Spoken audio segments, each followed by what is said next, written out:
প্রধানমন্ত্রী নরেন্দ্র মোদী ফ্রান্সের এভিয়ানে অনুষ্ঠিত G7 শীর্ষ সম্মেলনে যোগ দিয়েছিলেন।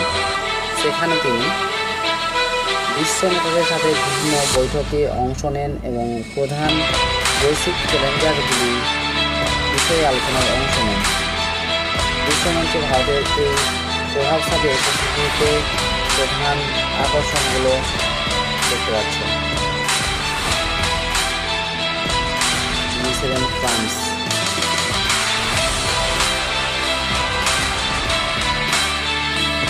বড় বড় দেশের লিডারগুলো।